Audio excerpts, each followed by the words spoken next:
Okay. Recording in progress. You've had some good days against the Bulls down the years. You've had some tough days against the Bulls down the years. What are the elements of the game that have to go right when you're playing a team like that? Listen, Bulls are like, as in, if you look back through the ages, watching them over the years evolve as a team, and like it's still very much based around power and set piece, isn't it? So, obviously, when you go to Loftus, when you play at altitude, like it's a different challenge altogether because the conditions are different from what most other teams would be used to, and obviously the style of game that they play there. Where they try to get dominance around set piece, but they also want to try and play fast as well, and they have multiple threats because they can go through you, but they've also, when they do go through you, then that tries to compress the defence, and then they've got the speed to go around you as well. So listen, obviously we've been up against like the Jake White Bulls for the last few seasons on different occasions, during this regular season games, but semi-finals and a final as well. And Jake is a very, very astute coach since Johan has come in. There is some changes in the way they play the game for sure, but it's still based on some pretty solid fundamentals that they have in their game as well. So, and that was the big thing. Listen, with the South African teams coming into our domestic competition, which is forming the URC that we have today. I think it's an amazing competition, and it's a more unbelievably privilege to be here at this stage of the competition at a final. If you'd asked me when we were sitting here last, do you remember when that was? After round 4, when we lost 3 of our first 4 games, would we be in the situation we're playing in a final in Croke Park? I think everyone would have thought we were crazy at that point because we'd already lost more games in the regular season than we had during the entire regular season last season. So, and we were, as I said, 4 rounds in, and we had 20 odd players heading off to international camp, so they weren't going to be playing in our next couple of games. So it's been an amazing squad effort, I think, to get to this stage.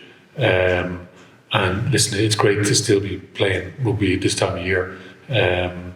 And hopefully we'll have a great day, but we know it's going to be a serious challenge because we're up against a serious team. So like I'm sort of flip-flopping here. Yeah, we want to be really respectful to the opposition, but we also need to be very focused on ourselves and what makes Leinster great.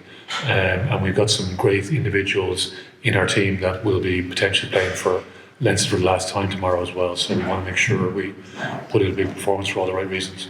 And just then, obviously people will be without a reporter this week, but can you talk to us a little bit about Jerry Kerr?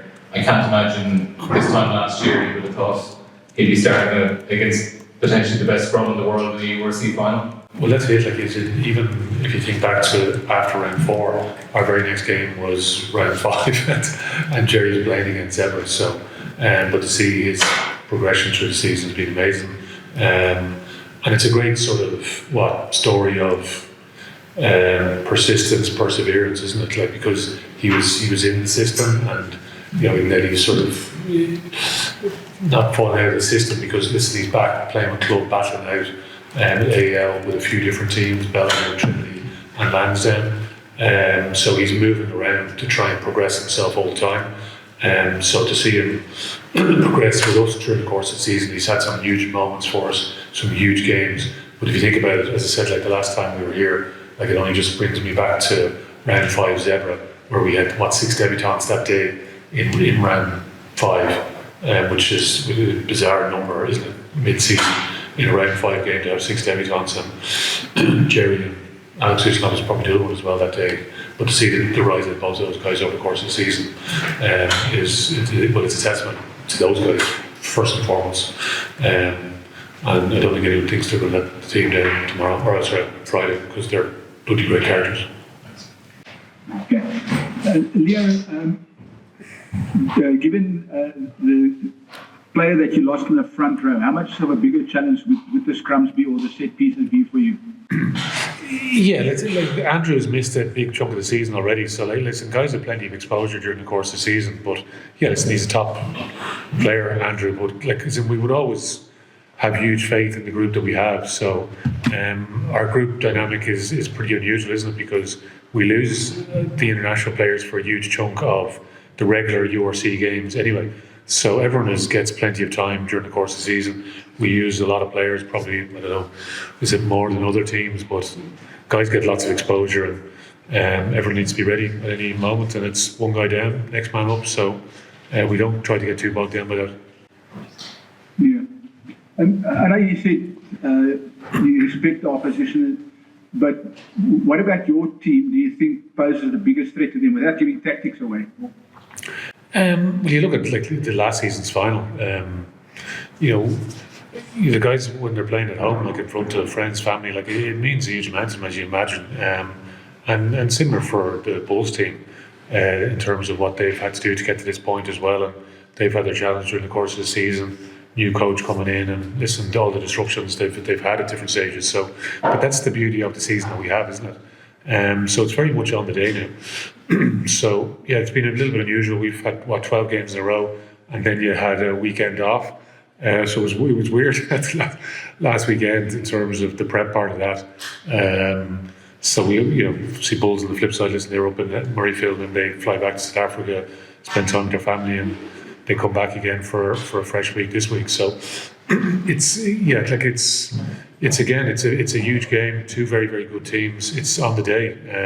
Our guys over the course of the season, listen, you can see when we click the quality that's in the group, and we need to make sure we go and show what we're able about as a group this week, individually and collectively. So, but the Bulls, as we saw in the semi-final against Glasgow, they don't fear coming away from home.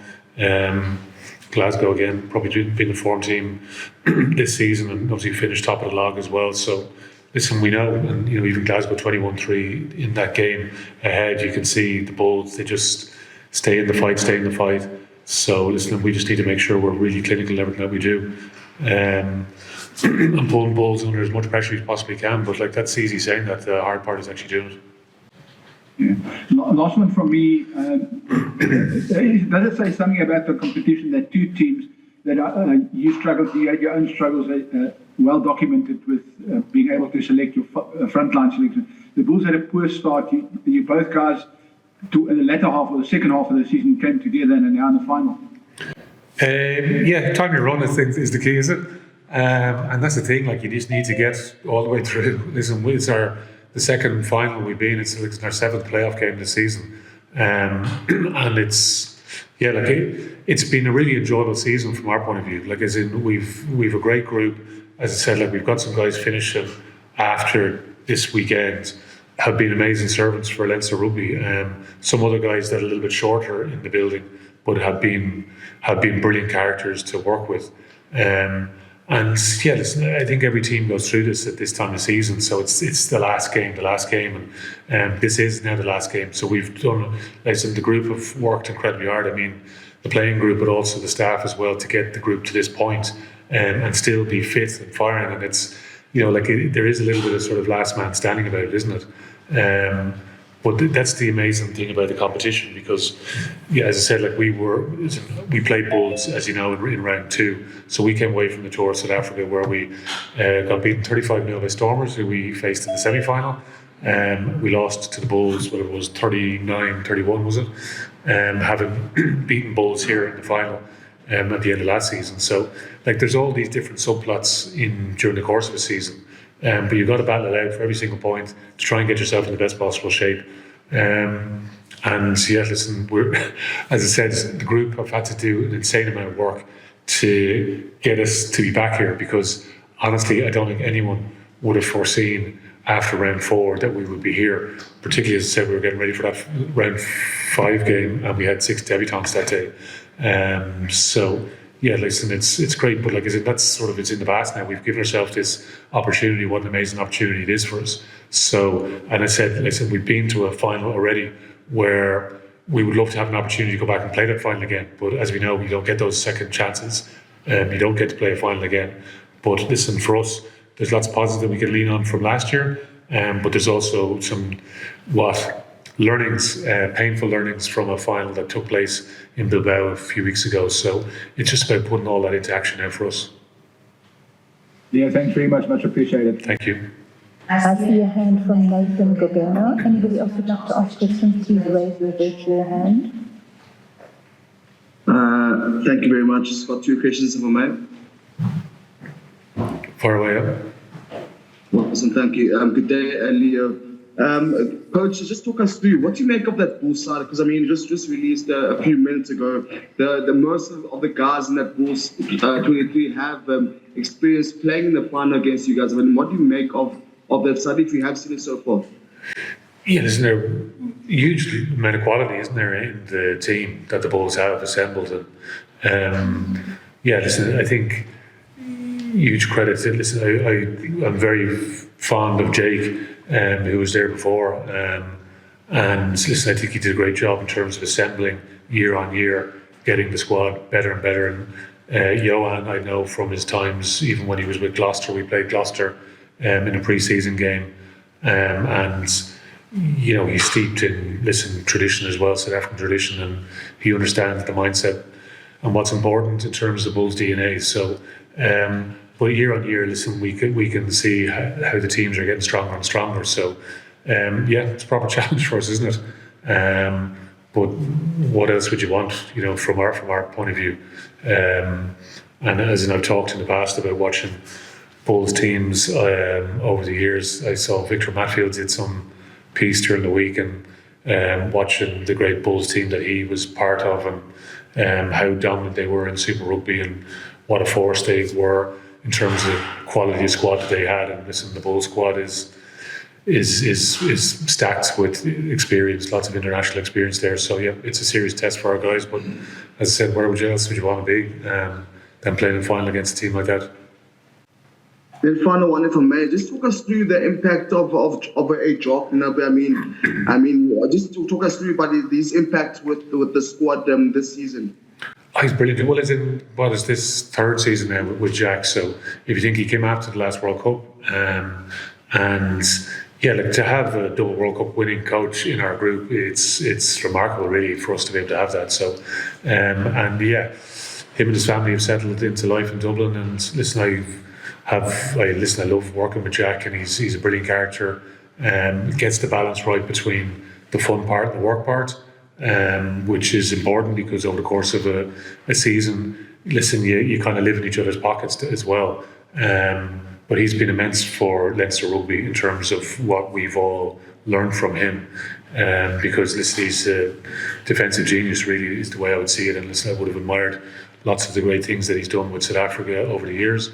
So to have him in the group here is amazing. But listen, and his system is very much geared up for big days like this, and hopefully you'll see it with the players in terms of how aggressive we can be from a defensive point of view, and we're really attacking the Bulls when we don't have possession. So when Bulls are in possession, I think that'll be an interesting sort of to observe how the Bulls go about playing against Jack's defensive system, because they will have a good understanding with obviously Pollard and Philly Leroux that will know him very, very well.